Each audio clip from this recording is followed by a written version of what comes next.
Bom dia! Antes de começarmos a nossa aula de hoje, quero pedir aos irmãos que se coloquem de pé, se possível. Vamos orar a Deus e clamar para que Ele conduza essa aula de agora. Amém? Abaixe a cabeça, feche os seus olhos e vamos orar a Deus. Santo Deus e Pai, em o nome do Senhor Jesus Cristo, eu oro a Ti, clamando, Senhor, para que o Espírito Santo de Deus conduza essa aula, Senhor. Que o conhecimento dessa aula penetre o nosso coração, a nossa mente, que não seja mais um conteúdo teológico, que não seja mais uma aula teórica, mas que esse ensino, Senhor, em primeiro lugar, honre e glorifique ao Senhor, mas também que esse ensino produza em nós uma reflexão, um amadurecimento, um crescimento espiritual para a honra e glória do Senhor. Pai, eu peço para que nesse momento toda a distração, todas as preocupações, tudo que impede, que atrapalha a nossa concentração, seja deixada de lado agora, Senhor, e que toda a atenção esteja direcionada ao Senhor Deus Todo-Poderoso. Em o nome do Senhor Jesus Cristo. Amém. Meus irmãos, hoje eu quero falar sobre a singularidade da igreja. E vamos refletir sobre a seguinte pergunta: por que a igreja, o corpo de Cristo, ela é única no plano de Deus? Por que a igreja, o corpo de Cristo, ela é única no plano de Deus? Para responder essa pergunta, eu quero lembrar que devemos nos sentir honrados de fazer parte do corpo de Cristo. Por quê?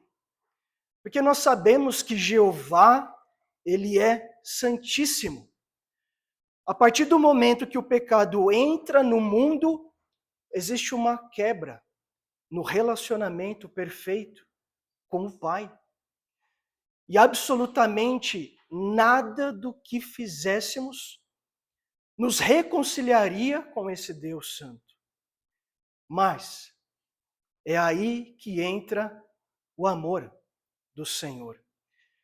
Porque Jesus, sendo o próprio Deus, ele abriu mão da sua glória, da sua majestade. A palavra fala que ele se esvaziou e se encarnou como homem para nos redimir dos pecados. Antes nós estávamos perdidos, condenados à morte eterna.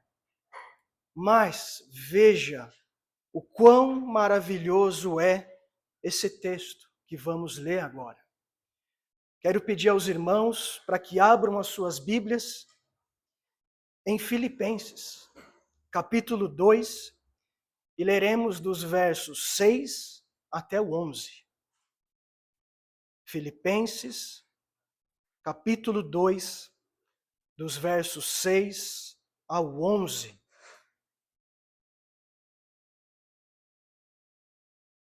Quão maravilhoso, quão lindo é esse texto. E eu oro para que o Espírito Santo nos impacte com essa palavra. E diz assim o texto, está falando de Jesus.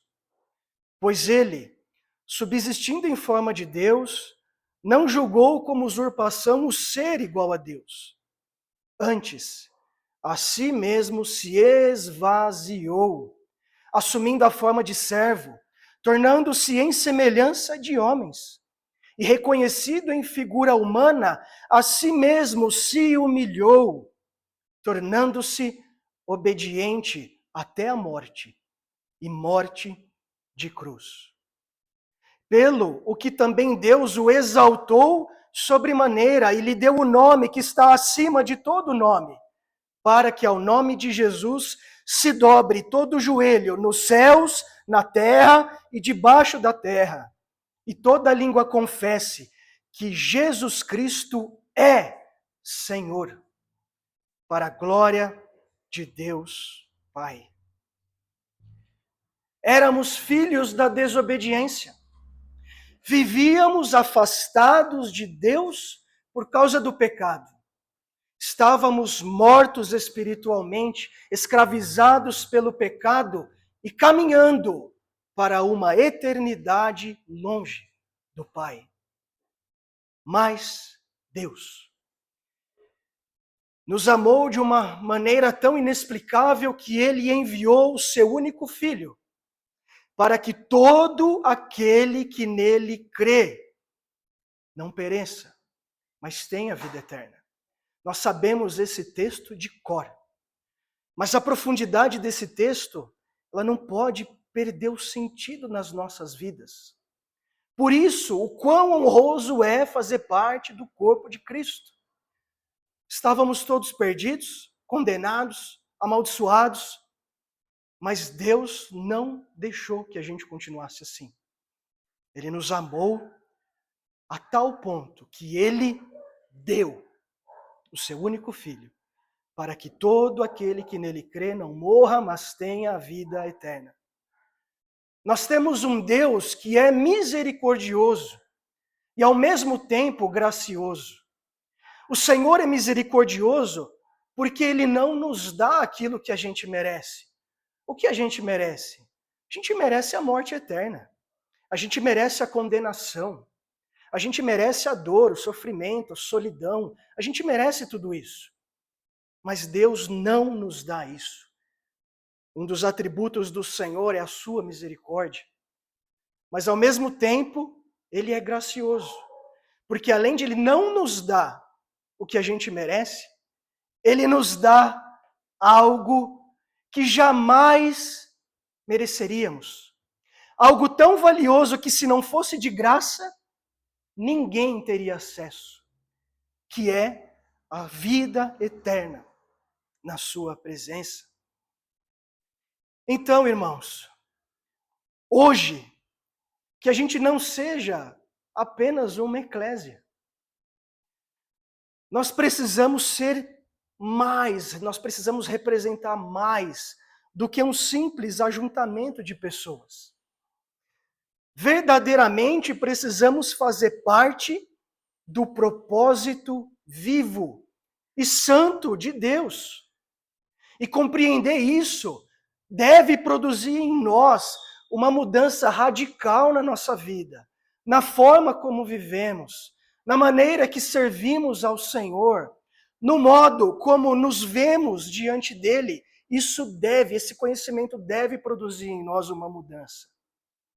Porque o propósito vivo e santo de Deus, que fazemos parte, eu creio na salvação dos irmãos pela fé. Por isso que nós fazemos parte desse plano vivo e santo do Senhor. Mas a finalidade desse plano é para que, através de nós, cheios do Espírito Santo, lembra que Paulo nos exorta a não nos embriagarmos com vinho, onde há dissolução, mas devemos buscar nos enchermos do Espírito Santo. E uma vez cheios do Espírito Santo, a mensagem que nos deu vida através de nós, hoje nós alcançaremos pessoas que infelizmente estão na mesma condição que um dia nós estávamos. Eu acho lindo o relato da mulher samaritana. Uma mulher que vivia uma vida toda errada. Uma mulher que era julgada e desprezada por pessoas. Mas a partir do momento que Jesus entra na vida dela, essa mulher verdadeiramente tem a sua vida mudada, transformada. Quando Cristo oferece para ela a água da vida eterna, e essa mulher toma dessa água, nela se torna uma fonte de águas a jorrar para a vida eterna. Qual é o resultado? Essa mulher larga o cântaro e corre. E ganha grandes pessoas de uma cidade. Uma multidão de uma cidade é ganha para Cristo por causa do que o Senhor fez na vida dela. Tirou ela da morte e colocou ela no reino da maravilhosa graça do Senhor. Meus irmãos, se isso não acontecer conosco, se isso não está acontecendo conosco, é muito triste. Nós precisamos buscar isso, se encher do Espírito Santo, para que através de nós o Senhor haja aqui nesse mundo. Existem pessoas perdidas, pessoas que morrem todos os dias e estão destinadas a uma eternidade longe do Senhor. Percebo quão honroso é fazer parte do corpo de Cristo, não foi o que nós fizemos. Aliás, a palavra fala que toda a nossa obra é comparada a trapos de imundícia. Os irmãos já ouviram isso.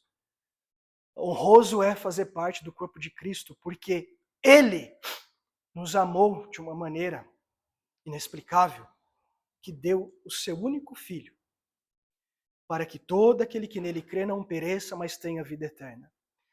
Vamos ler Romanos capítulo 8, versículo 1. Diz assim o texto: o que acontece quando uma pessoa é alcançada pela mensagem do evangelho da salvação? Romanos capítulo 8, versículo 1 diz assim o texto: agora, pois, nenhuma condenação há para os que estão em Cristo Jesus. Nós precisamos anunciar essa mensagem. Nós precisamos levar a vida para as pessoas, a vida eterna. E eu orei em casa, para que essa aula de EBD não seja um conteúdo chato, teológico, mas que o que eu falar aos irmãos não entre por um ouvido e saia pelo outro. Mas que essa palavra, foi a oração que eu fiz no início, que esse ensino entre aqui, gente, no coração, na mente, precisa produzir uma mudança. Essa é a minha oração. Que esse conhecimento não seja algo teórico, algo teológico, um estudo apenas, mas que, de fato, essas informações, esse conhecimento mude a nossa vida. Tem muitas pessoas que precisam de Jesus, e é por isso que Jesus nos chamou. Se não, a partir do momento que a gente entregou a nossa vida para Jesus, a gente morreria. Qual é o sentido de estar aqui? Eu aceitei Cristo. Se esse fosse o único propósito de Deus, a partir do momento que você se converte, você morre. Mas se você está aqui, se nós estamos aqui, é porque tem pessoas que precisam ser alcançadas a Cristo. Que o Senhor quebrante o nosso coração para alcançarmos essas pessoas e acrescentar muitos irmãos no corpo de Cristo. Não no ajuntamento, não na eclésia, mas no corpo de Cristo.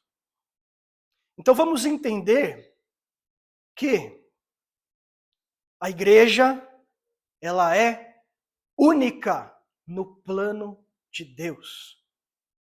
Além de tudo isso que ouvimos, nós, lendo a Bíblia, conseguimos observar, prestar atenção que, ao longo da história, desde a criação, Deus é um Deus relacionável.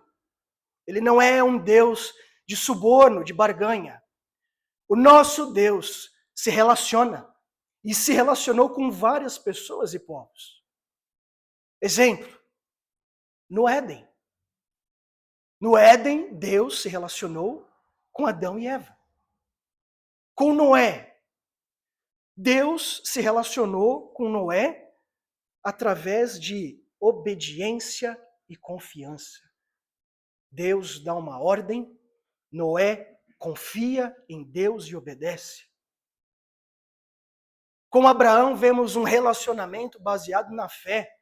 Quando Deus manda Abraão sair da terra, da parentela e ir para uma terra que ele ia mostrar, ele não ficou questionando. Vemos um relacionamento baseado na fé. Jacó, vemos um relacionamento de transformação. Jacó era trapaceiro. Jacó era enganador. Mas o seu caráter, ele foi completamente renovado. Com Israel, com o povo de Israel, vemos um relacionamento de Deus com uma nação que ele separou para si, estabeleceu com ela leis e alianças. Mas nós vemos Deus se relacionando com outros povos, com outras pessoas.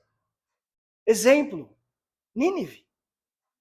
O Senhor Deus se relaciona com Nínive nesse exemplo, enviando o profeta Jonas. O profeta não queria pregar o arrependimento, mas Deus o envia para que o povo, aquele povo pagão, ímpio, perverso, se arrependesse dos seus pecados. Esse texto demonstra que Deus tem a intenção de salvar todas as pessoas. Mas sabemos que somente aquelas que creem recebem essa salvação. Mas a intenção de Deus é salvar, inclusive, povos estrangeiros aqui. Também vemos um relacionamento de Deus com o rei ímpio, Nabucodonosor, rei da Babilônia. Vemos um relacionamento entre Deus e Naamã, general sírio que é curado de sua lepra. Irmãos, e se eu fosse continuar, vai longe. Eu ficaria horas e horas e horas falando desse Deus pessoal, relacionável. Mas de todos os relacionamentos que eu dei como exemplo, nenhum se compara ao relacionamento do Senhor com a igreja, o corpo de Cristo. É diferente esse relacionamento. Por quê?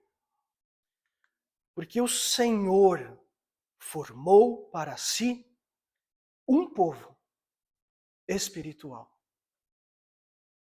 Um povo espiritual composto por judeus convertidos, gentios convertidos, ou seja, pessoas de diversas nações que um dia ouviram falar do evangelho da salvação. E não só ouviram, mas verdadeiramente creram. E daí sim, esses, não a eclésia, esses que creram verdadeiramente, compõem o corpo de Cristo, que o Senhor formou para si. Em João, capítulo 1, vamos abrir as nossas Bíblias, Evangelho de João, capítulo 1, leremos os versos 12 até o 13, 12, 13. Precisamos conhecer esse texto e viver esse texto e transmitir para muitas e muitas outras pessoas. A todos quantos o receberam, a intenção do Senhor é salvar todos, mas a todos quantos recebem, deu-lhes o poder de serem feitos filhos de Deus, a saber, aos que creem no seu nome, os quais não nasceram do sangue, nem da vontade da carne, nem da vontade do homem, mas esses que se convertem, nasceram da vontade do próprio Deus.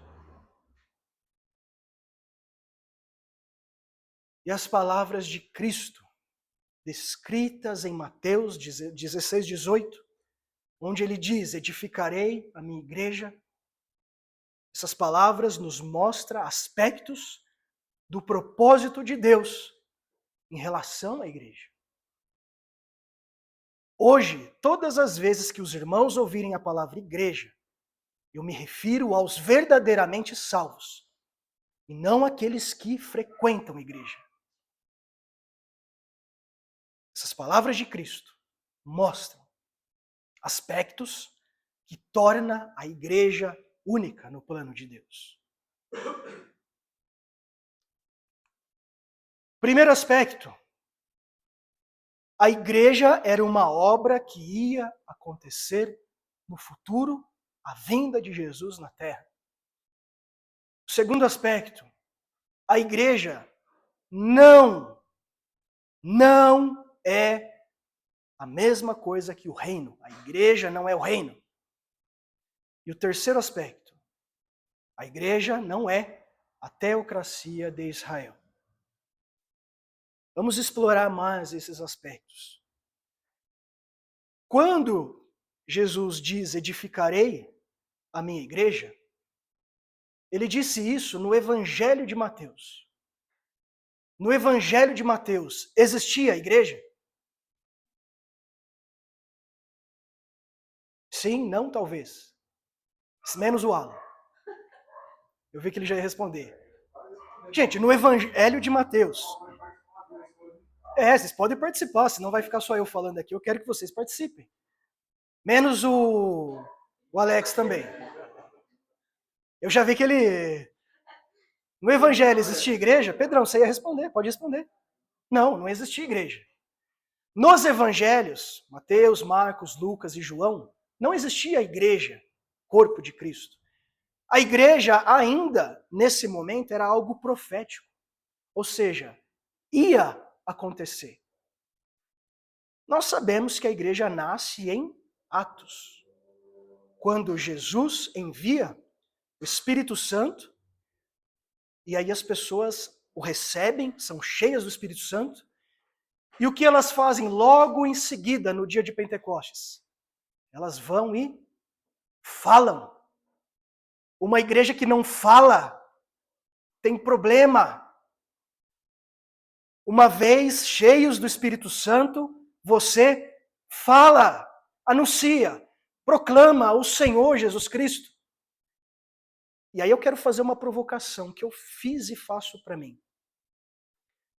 Se eu não estou, vou falar para mim, se eu não estou anunciando Cristo,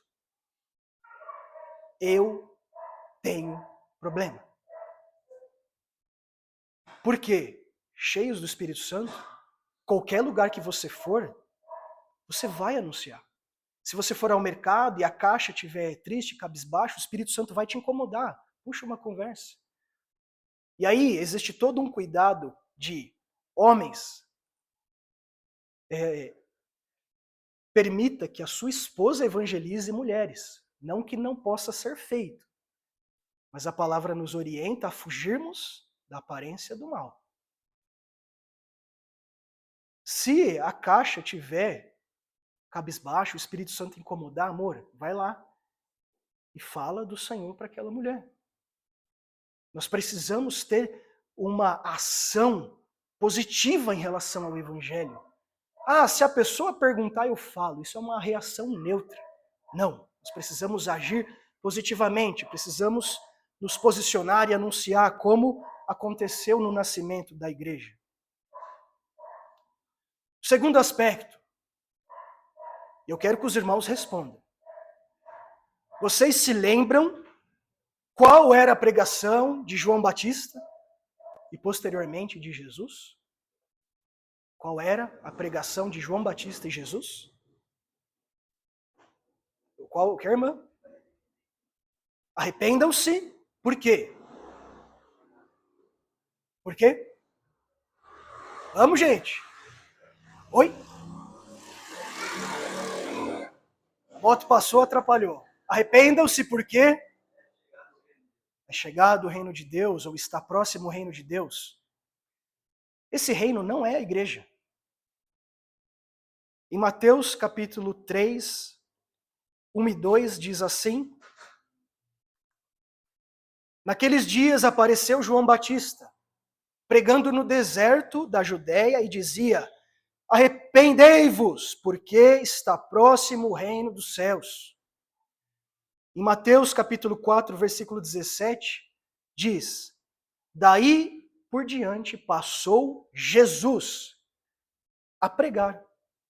e dizer as mesmas palavras de João Batista: arrependei-vos, porque está próximo o reino dos céus.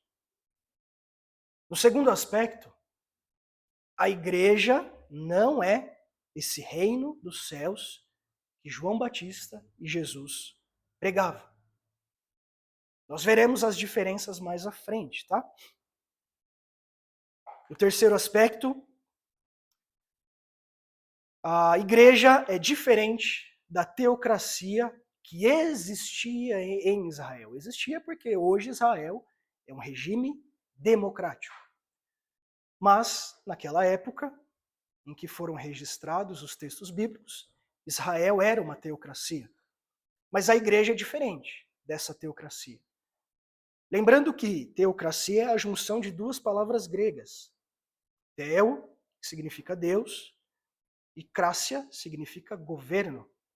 Ou seja, todo o poder, a autoridade, as leis, o governo, elas giram em torno de Deus. Deus é quem rege uma nação teocrática. Só que existe muita confusão no que se refere à igreja e reino. São coisas diferentes, meus irmãos. A igreja é o corpo de Cristo. O reino é o governo de Deus. Não são as mesmas coisas. Mas existe muita confusão. Por quê? Eu trouxe como exemplo essa obra, escrita por Agostinho de Hipona, uma obra chamada A Cidade de Deus, e está registrado nessa obra que a igreja e o reino de Deus são equivalentes. São a mesma coisa. Qual é o problema dessa afirmação? O que gerou isso? Um autoritarismo da igreja na Terra. Os irmãos já assistiram aqueles filmes de época que tem o rei, a rainha, e aí o rei ia tomar posse do reino. Quem coroava o rei? A igreja. Vocês já assistiram filmes assim? A igreja coroava o rei. Por quê? Oi? Eu não estou querendo entrar em muitos detalhes,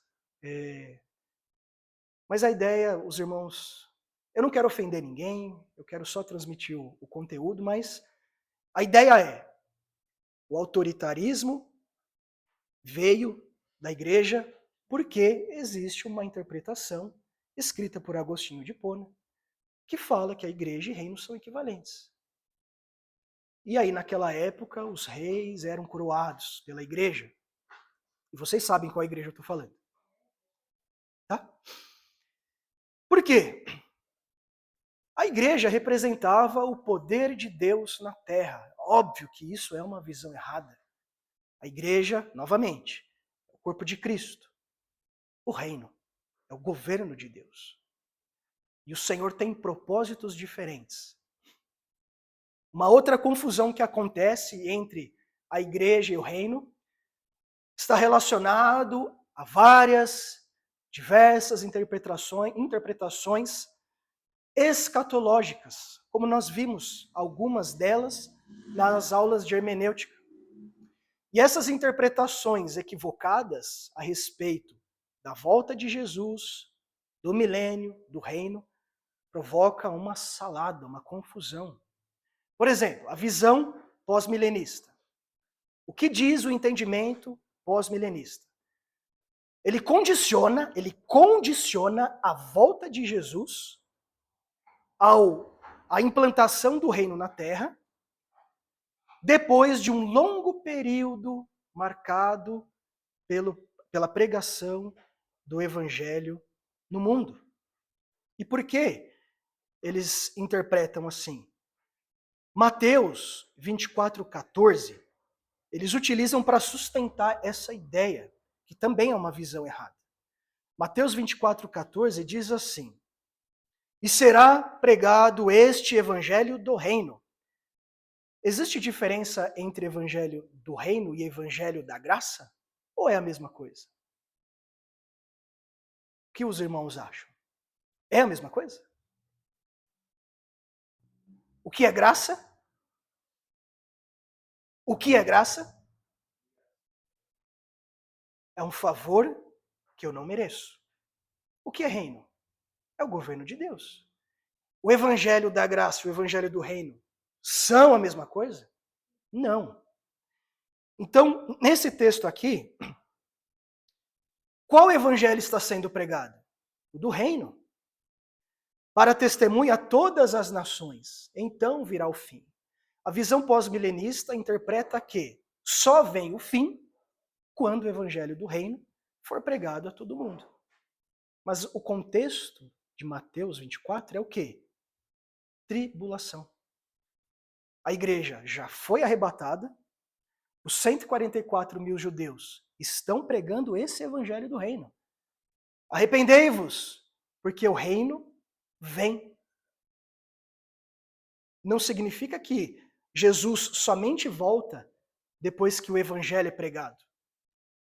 E por que eu estou dizendo isso? Porque eu fui lá para Marcos.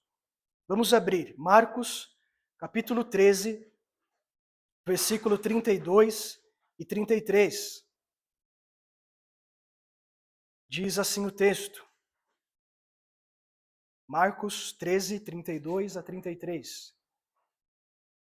Mas a respeito daquele dia ou hora, ninguém sabe, nem os anjos no céu, nem o Filho, senão o Pai. Qual é a exortação de Jesus para nós? Estais de sobreaviso, vigiai e orai, porque não sabeis quando será o tempo.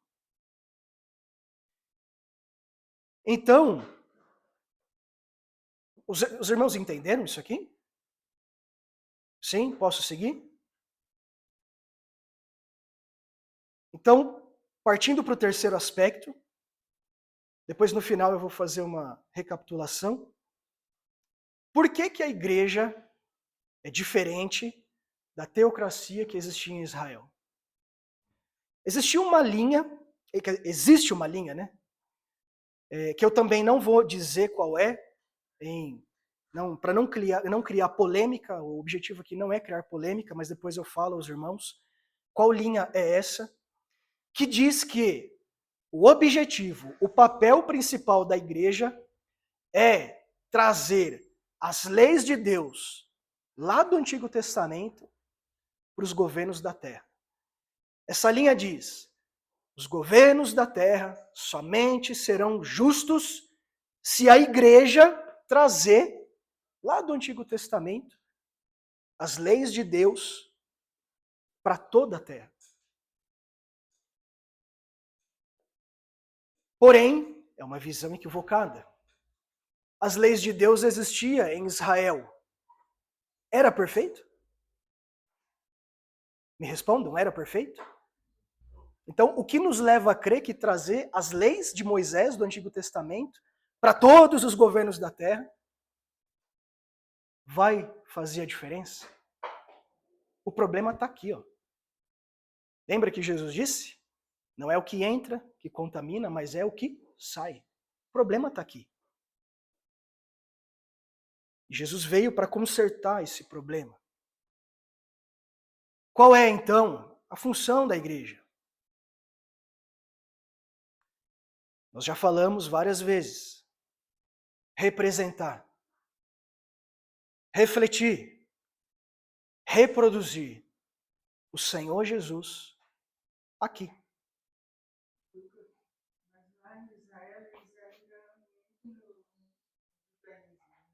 Sim. O povo judeu precisa ser evangelizado. Uma nação que Deus separou para si precisa ser evangelizado. O que Jesus disse? Eu vim para os meus não me receberam, mas a todos quantos me receberem, a esses deu-lhes o direito de se tornarem filhos de Deus. A salvação é única e exclusivamente pelo Senhor Jesus Cristo. Só que a salvação só vai chegar nas pessoas se, em primeiro lugar, nós estivermos o representando, se nós estivermos o refletindo, se nós estivermos reproduzindo Jesus aqui.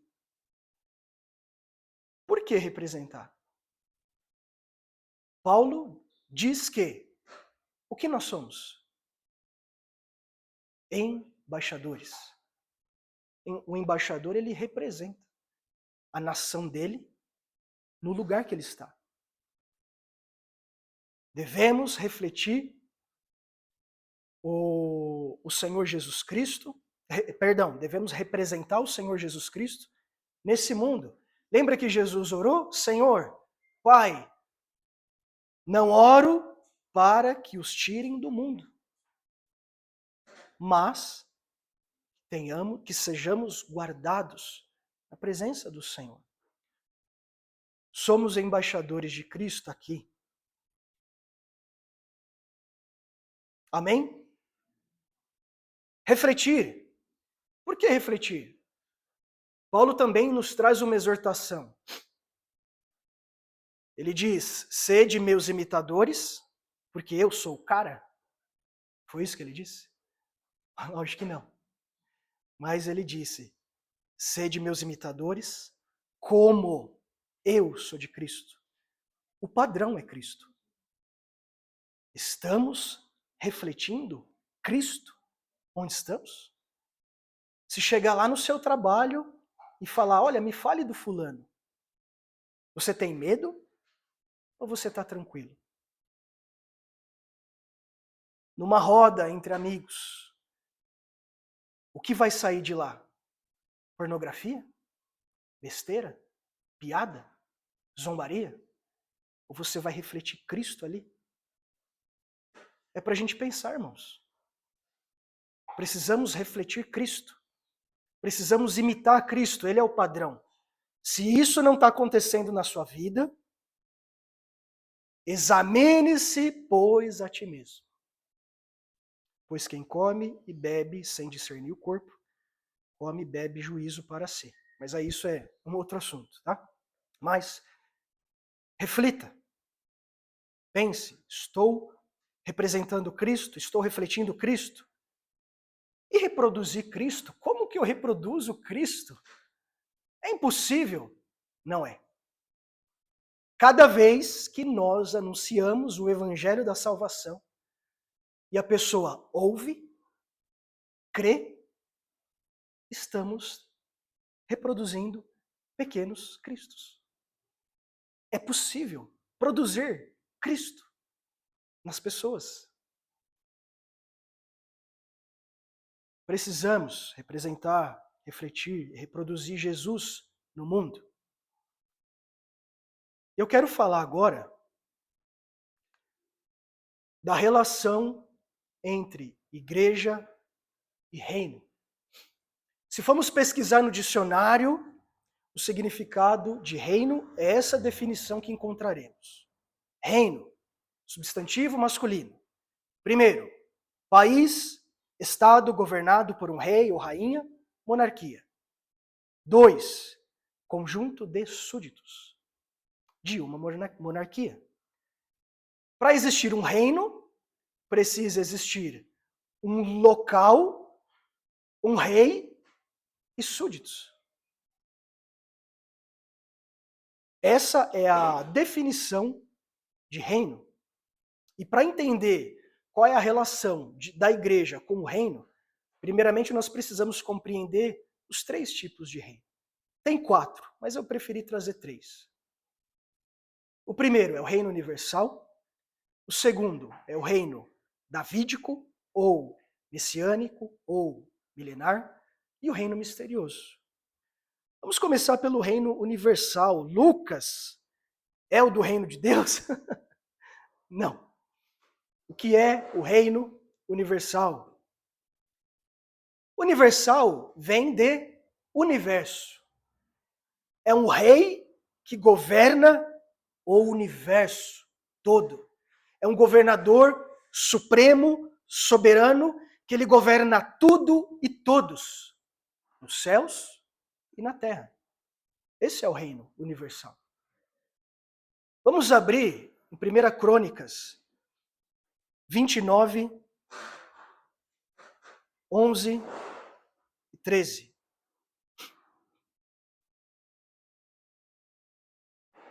Esse texto vai nos mostrar esse governador supremo. Diz assim o texto, 1 Crônicas 29, leremos do 11 ao 13, diz assim: Teu Senhor, Senhor como está escrito aí na sua Bíblia, tudo maiúsculo, Yod, He, Vav, He, tetragrama, Jeová, teu Jeová é o poder, a grandeza, a honra, a vitória e a majestade. Porque teu é tudo, quanto há nos céus e na terra. Teu, Senhor, é o reino, e tu te exaltaste por chefe sobre todos. Riquezas e glória vem de ti. Tu dominas sobre tudo. Na tua mão há força e poder. Contigo está o engrandecer e a tudo dar força. Agora, pois, ó nosso Deus, graças te damos e louvamos o teu glorioso nome. Amém? Glória a Deus por essa palavra. Tudo o que acontece, se Deus ele é governador supremo, é porque Deus permite. Por mais difícil que seja a situação, por mais que às vezes a gente não entenda o porquê de estar acontecendo certas coisas, Deus permite. Por exemplo, não vou citar nomes, mas porque o Senhor permite que governadores corruptos, perversos, ímpios, subam a cargo de poder? Por que, Senhor? Por que o Senhor permite que pessoas assim governem? Não parece injusto? Mas vamos ler Romanos, capítulo 13, versículo 4 e 5.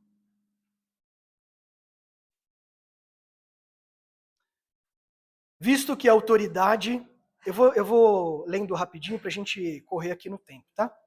Visto que a autoridade é ministro de Deus para o teu bem.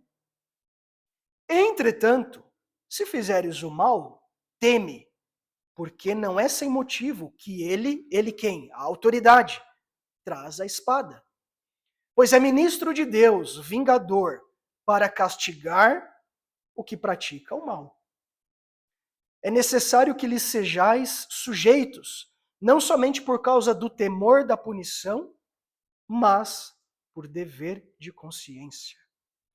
Deus usa líderes corruptos para tratar as pessoas que praticam o mal.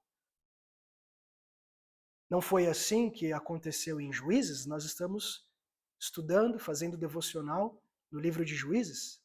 Deus não levantou povos e até mesmo líderes corruptos, ímpios, porque o povo precisava de disciplina do Senhor? Então, não questione, não se rebele, por mais corrupto que seja o seu líder. É difícil. Antes, a palavra diz que nós devemos orar por eles, interceder por eles. O reino universal de Deus é eterno. Porém, no pensamento judaico, começou com Adão e Eva. Mas o reino universal de Deus, ele é eterno. Deus não foi criado, Deus ele sempre existiu. Por isso esse reino é eterno. Mas para nós, pessoas limitadas, nós tivemos um início. Então essa ideia, esse pensamento começou lá no Éden. Deus criou tudo, ele é rei sobre toda a criação, mas esse reino, infelizmente, quando entra o pecado no mundo, ele perde a sua ordem perfeita. Não porque Deus perdeu a ordem, mas é porque ele não habita no pecado. Mas Deus vai estabelecer um dia essa ordem que o pecado contaminou. E desde o Éden, o Senhor continua revelando às pessoas. Essa revelação do governo de Deus, do reino de Deus, seguiu de Abraão, que, no meio de pessoas idólatras, os lembrou a respeito do único Deus verdadeiro e do seu reino. Porém, alguns não o obedeceram, não aceitaram, e aí nós vemos o que aconteceu lá em Sodoma e Gomorra, a perversão, a promiscuidade, e o que o Senhor fez ali como juízo. Depois, o reino de Deus, a ideia desse Deus que governa sobre tudo e sobre todos. Quando o povo de Israel recebe a lei, agora vai, o reino vai ser estabelecido, esse reino justo, perfeito, vai ser estabelecido. Mas aí o povo, logo em seguida, Moisés desce com a lei e o povo já está lá adorando o bezerro de ouro. Só o Senhor Jesus, só o Messias, ele vai trazer esse reino justo e perfeito. Eu vou encerrar agora por causa do horário. Na próxima aula a gente continua, tá? Do que foi falado aqui, alguém tem alguma dúvida ou algum complemento? Na próxima aula, eu vou fazer a recapitulação e aí a gente dá sequência.